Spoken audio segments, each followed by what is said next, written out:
What's going on, everybody? Dots Gaming here, and today I have an updated Blizzard Magicka Warden PvP build for the Elder Scrolls Online Greymoor patch. I have to say, man, the Blizzard surprised me this patch. The Warden has actually become one of my favorite classes to play this patch. I know a lot of people have asked me in the past for like my tier list in terms of like my enjoyment of my personal characters that I play, and Warden was always kind of near the bottom, but man, this patch, Warden has felt really, really nice to play, and this updated MagDen build that I have has been an absolute ton of fun.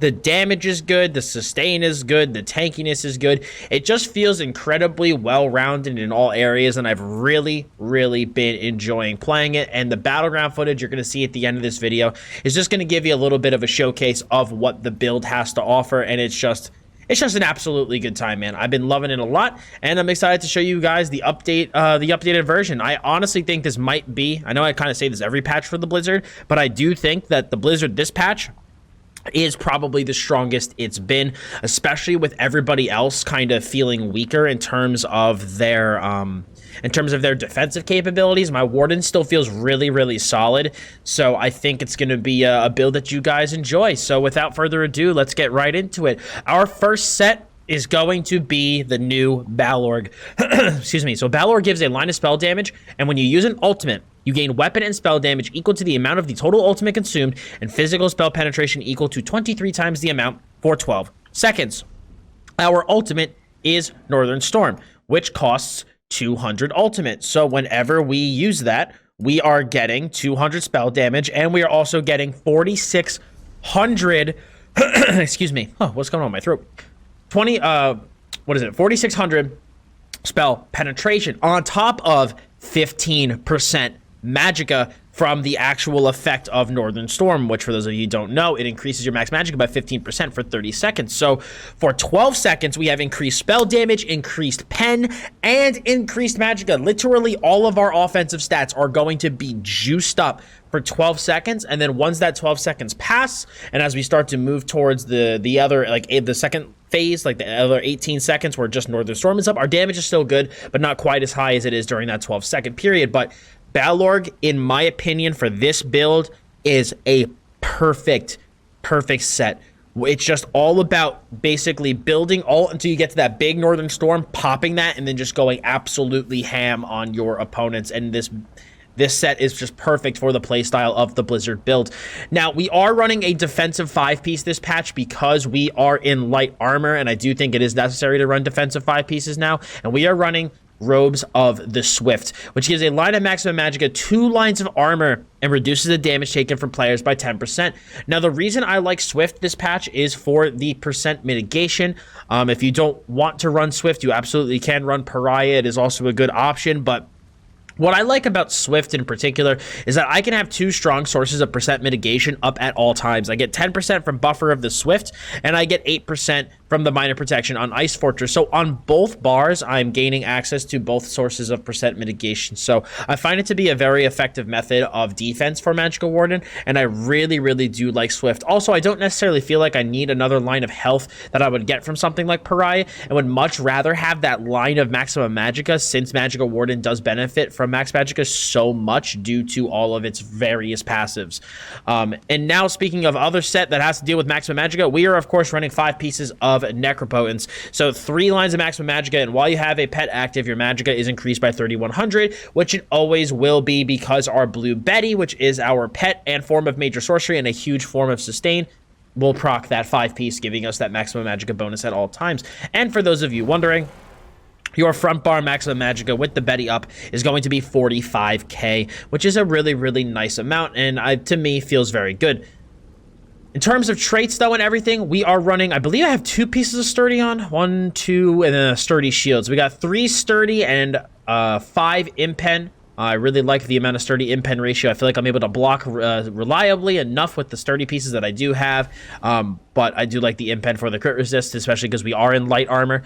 I have a 3 Arcane for the Jewelry, just because, again, maximum magicka is really important for MagDen. 1 Magicka Recovery, and 2 Spell Damage. I don't feel I need any more than that. We also have a Charged Frost Glyph on the front bar, Necropotent's Lightning Staff, and then we're using SMB back bar with a powered weapon and spell damage glyph, as well as a sturdy Max Magicka shield. Now, you might be wondering, Dots, why are you running charged? Now, the reason I like to run charged is for Force Pulse. So when I use Force Pulse as my spammable, that's the spammable I choose to use.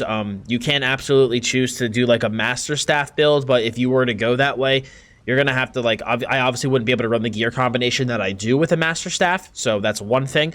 But the reason that I do like Force Pulse a lot with the Charge Staff is because with the Charge Staff, you're able to proc Chilled, like, so much, which is going to give you a ton from Glacial Presence. So enemies and allies who have been chilled take 10% more critical damage and healing from you, which is absolutely amazing. So we're dealing additional crit damage due to Glacial Presence, so constantly proccing Chilled will make sure that this is up.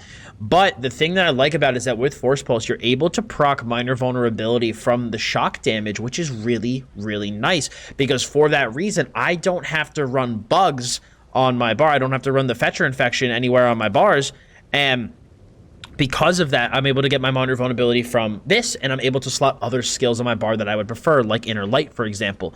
So I just think that the Force Pulse in combination with the Charge Staff gives us a lot of utility. I also do like the splash damage. We are incredibly AoE focused between Northern Storm, Arctic Blast. Actually getting the splash damage off of Force Pulse I find to be really, really nice when fighting outnumbered.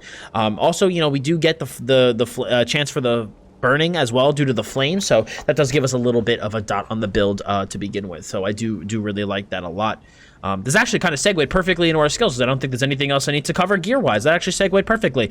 So besides the spammable that I just discussed, we also do have Deep Fissure with a unbuffed 14.5k magic damage tooltip, and it also gives Major Breach. This is our primary burst skill, as well as it gives us Pen. It's just the Warden special. You know, you always got to use Deep Fissure. Deep Fissure is to Warden as Blast Bones is to Necromancer. It's just a primary burst skill. We have Arctic Blast. Arctic Blast is the frickin' best. Envelop yourself with Winter Winds, instantly healing yourself for a big heal, and then you get a nice juicy hot over 5 seconds. And while this effect persists, excuse me, you also deal 2k-ish frost damage every second to nearby enemies, and enemies hit with this effect 3 times or stun for 4 seconds, and the ability scales with your max health. So the good thing, though, about Wardens is that when you heal yourself with a skill from the Green Balance skill line, you are going to be getting... where the heck is it? You are going to be getting Minor Toughness. That's actually not even Green Balance. So when the Betty expires, when you heal yourself at all, you're getting Minor Toughness. So your health is increasing by 10% for 20 seconds, which means that the heal from Arctic Blast is increasing as well. So you get a really, really nice hot off of this skill because of how nice our health pool looks when we get Minor Toughness up. And what's really good is that Arctic Blast combos really, really well with Northern Storm. So you're able to get a ton of AoE frost damage emanating from your character. It's really, really nice combination, and I absolutely love Arctic Blast for that reason. It's just such a good skill. This is also our primary CC on the build, because, you know, when enemies are hit so many times, they do get stunned. So like I said, it combos really well with Northern Storm. Everyone's snared, getting hit with tons of frost damage. They're slowed, stunned. It's a really good combo. We're, of course, running Bird of Prey. Bird of Prey is our only movement skill on the build. I'm no longer running Vampirism, and I'm no longer running a Root Break. And I always thought it would be super insane to not run a Root Break on the build, but honestly, MagDen feels like one of those classes that, because I have such easy access to a solid duration of Major Expedition, I don't necessarily feel like I need it, especially if you combine the Betty Purge with it, which is really cool. So Bird of Prey, it's a Animal Companion skill. It gives us Minor Berserk. It gives us 6%, 6 seconds of Major Expo whenever we activate it. It's just an amazing skill to have on your front bar. We are running Inner Light for the Major Prophecy. We do, in my opinion, really want Major Prophecy on a Warden, since we do have that Glacial Presence passive. You also do get a huge boost to your Maximum Magicka, which is just amazing for MagDen, since we get huge boost to Maximum Magicka from Northern Storm. So the more Magicka we have, the more benefit we'll be getting and the more damage we will be dealing. Now, we do run Eternal Guardian on our front bar. We do not ever use this skill. It is simply here for the Animal Companions passive, Advanced Species, giving us an additional 2% damage done. Now, if you don't want to use this skill here, you can absolutely run Meteor here if you would like. That'd be a perfectly fine substitute for the extra Max Magicka and the Magicka recovery, but I decided to spring for the 2% increased damage instead. Also, if you do accidentally activate Meteor, you know, you can sometimes accidentally activate it, and then at that point, you know, you're out of an ult. But with Eternal Guardian, you know, you basically prevent yourself from accidentally using your ult. So but we only have this slotted for the additional 2% damage done, because we'll always be going into this. Northern Storm. Twist a violent storm around you, dealing frost damage every second for 8 seconds to enemies around you, reducing their movement speed by 40%, and increasing your maximum magic by 15% for 30 seconds, and you gain major protection, reducing your damage taken by 30%. So you deal... Like, Northern Storm is just the freaking best for this build. You deal so much additional damage because of Battle Org and because of the 15% increase from this skill. You gain major protection the entire time, so you have major and minor protection and 10% reduced damage taken from Swift, and you're just dealing tons of AoE frost damage. And you also get the AoE from Shocks, and you get the AoE from Force Pulse, and you get the AoE from Arctic Blast. It just... The whole thing just really comes together, and Northern Storm is one of the biggest driving factors of it, and it is going to be the ult that you use offensively, defensively.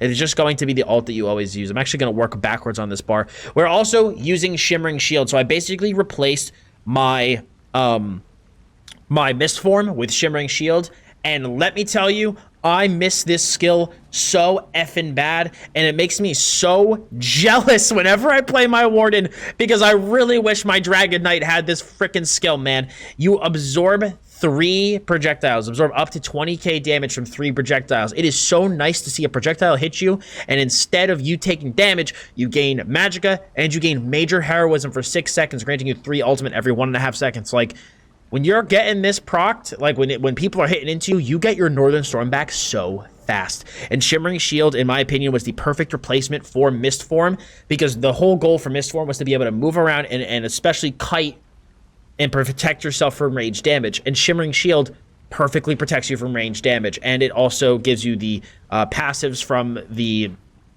Winter's Embrace skill line. You also are able to get Northern Storm faster. Your sustain's better. It's just a perfect skill, and I really love it. We have Ice Fortress as our armor buff, which gives us minor protection and major resolve.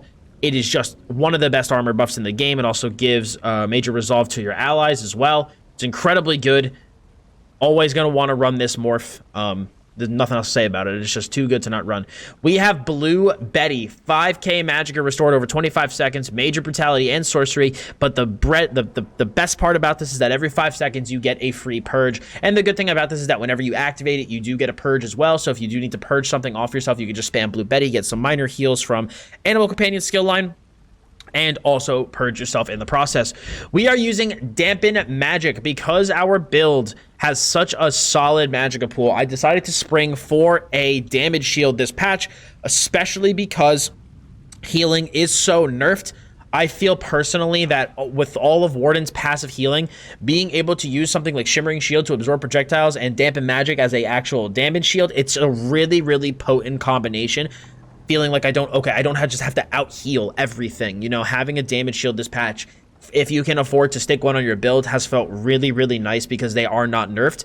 And because we have such solid maximum Magicka pool, this, in my opinion, becomes a good run. If for some reason you feel like you are having sustained issues, like if you play a lot of no CP, you could potentially run Harness here, but I really do recommend running Dampen and giving it a try. The shield size is quite larger. We also run Living Trellis as our primary heal. It is a really good heal. The Vines heal the target for 2163 health every time they take damage, and if you want some burst heals in a pinch, you could just spam this and you'll get healed for an additional 5200 every single time the effect ends. So it's an amazing heal. Like, what's really good about Warden is you can get so many passive heals. So like if you have the Dampen Magic, you have Living Trellis, and you have Arctic Blast, you're passively healing from Arctic Blast. You're healing every time you take damage with Living Trellis. Your Dampen Magic is absorbing a ton of damage. It's a really good combo, and I really like the combination of these healing skills. It feels really potent.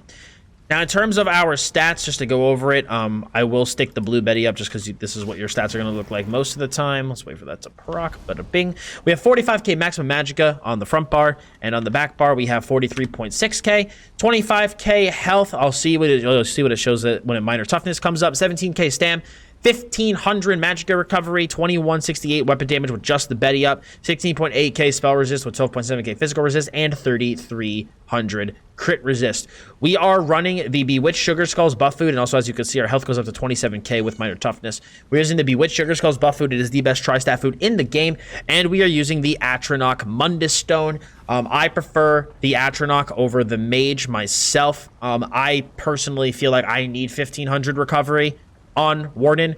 For me personally, when I play less than 1,500, I feel like I struggle to sustain. I know some players who can play with less. I personally cannot. So for me, 1,500 is like my kind of sweet spot. So I prefer to go with 2 spell damage and 1 Magicka recovery here, and then instead go for the Atronach Mundus. I did try the Mage here in a recovery glyph instead, but I personally preferred the combination that I have. So if you want to try to play with a little bit less sustain and go for a bigger maximum Magicka pool, change this to the Mage, and then change one of these, change like this spell damage glyph here to another recovery glyph. So you will lose some recovery, but your damage will be higher. But for me, like I said, this has kind of felt like the sweet spot for me recovery-wise. In terms of race, I absolutely recommend Breton. Breton is an amazing race for Magicka Warden. It gives you an absolute ton of sustain. It is really, really good. You also get more spell resist as well, making you tankier, but it's really hard to not have the sustain from Breton. It's a really nice combo. You can also try Argonian as well if you want some extra sustain, but I personally recommend one of those 2 races because I do think Breton, or excuse me, that Warden really does need that little bit of sustain boost that one of those 2 races would provide. In terms of our champion points, we have 32 into Blessed, 56 into Elfborn, 64 into Ellie Expert with 37 into Spell Erosion, 81 into Master at Arms, 72 into Ironclad, 43 into Resistant, 37 into Thick Skin because we do purge ourselves quite a bit, 49 into Hardy, 37 into Ellie Defender with 32 into Quick Recovery.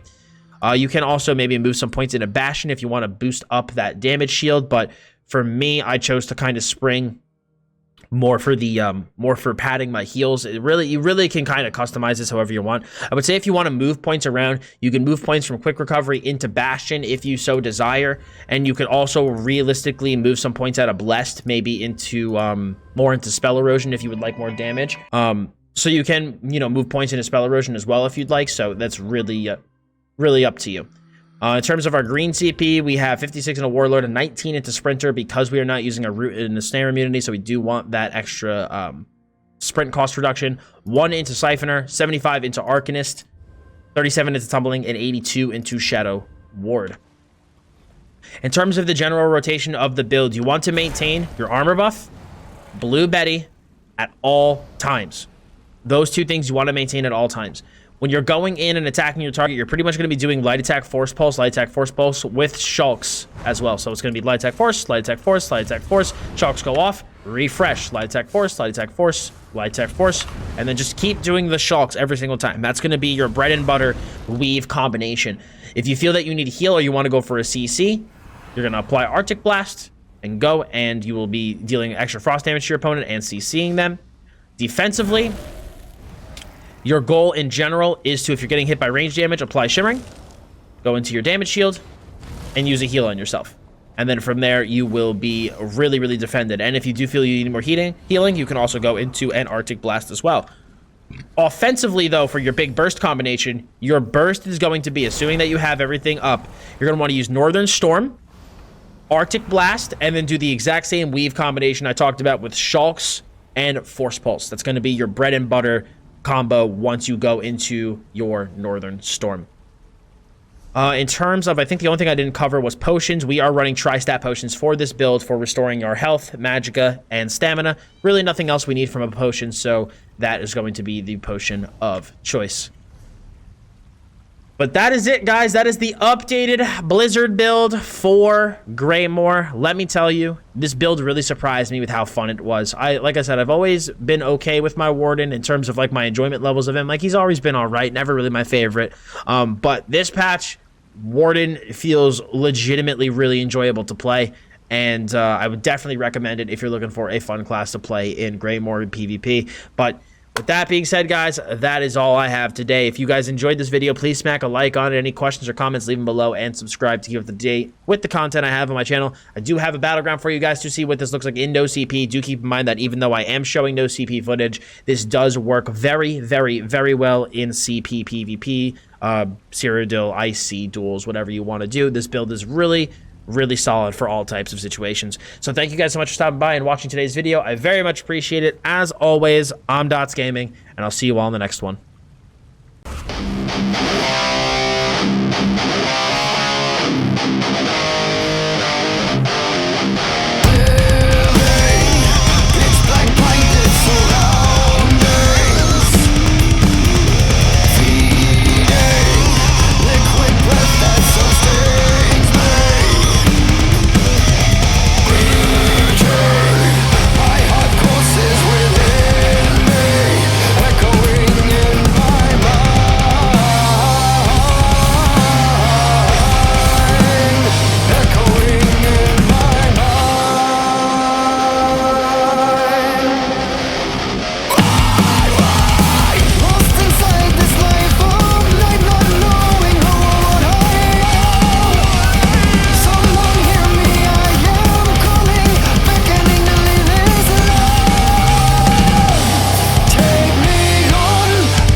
YOLO, let's do it. Suddenly there's a light shining, hypnotizing. It's calling, come closer, drawing me in, propels me forward into the light.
waiting for that one guy up there to drop.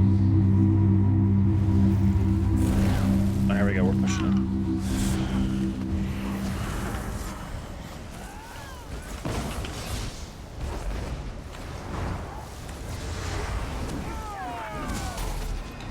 Ah, damn, didn't quite make it. But dude, look at that damage, man.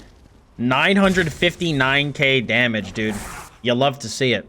We didn't get a win here, but that's what the build looks like, man. That is the updated Blizzard build. This is, I think, one of the strongest forms the Blizzard build has ever been in. It is a really, really good time, and I've loved how it has kind of come into Greymoor, and I do think that MagDen is in a really nice spot. So, guys, if you did like this build, of course, like I said, I really would appreciate it if you left a like on the video, and let me know what you guys think in the comments below. So thank you for stopping by and hanging out. Appreciate it very much. I'll talk to you all soon.